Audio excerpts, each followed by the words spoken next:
Zaidi ya yote, Chadema inatambua kuwa mustakabali wa mabadiliko ya kweli upo mikononi mwa kizazi kipya.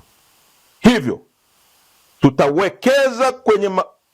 tutawekeza kwa makusudi katika kuandaa, kulea na kuwezesha vijana, hasa kizazi cha Gen Z, ili wawe si watazamaji wa siasa, bali wawe wabunifu, wapangaji na waendeshaji wa ajenda za mabadiliko.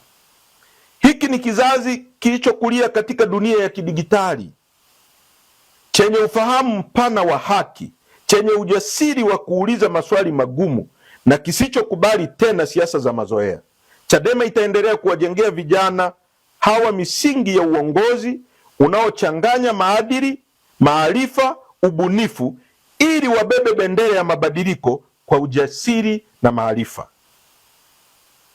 na maadili, si kwa jaziba tu, bali kwa dira, nidhamu, uelewa wa kina wa changamoto za taifa. Kwa kufanya hivyo, Chadema inajipambanua si tu kama chama cha upinzani, bali kama harakati ya kizazi na fikra inayounganisha ndoto za vijana na matumaini ya taifa zima. Harakati inayotazama mbele, inayokumbatia siasa za kisasa na inayojitayarisha kuongoza Tanzania ya kesho kwa haki, uhuru na maendeleo jumuishi. Katika hili tunajisikia fahari kuitwa wanaharakati ambao mapenzi yetu katika haki na utawala wa sheria na uzalendo wetu utabaki kuwa alama njema mbele ya Watanzania wote.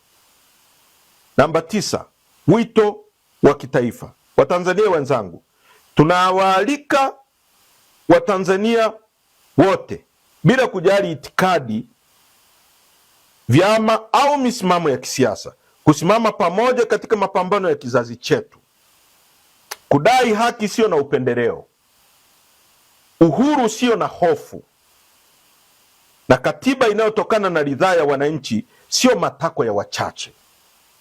Huu sio wito wa chama, bali ni wito wa taifa. Si sauti ya hasira, bali dhamira. Si mwamko wa muda, bali ahadi ya mustakabali. Taifa linapokosa haki, hata amani hubaki kivuli, na katiba inapokosa uhalali wa wananchi, dola hubaki nguvu bila uhalisia wa ridhaa.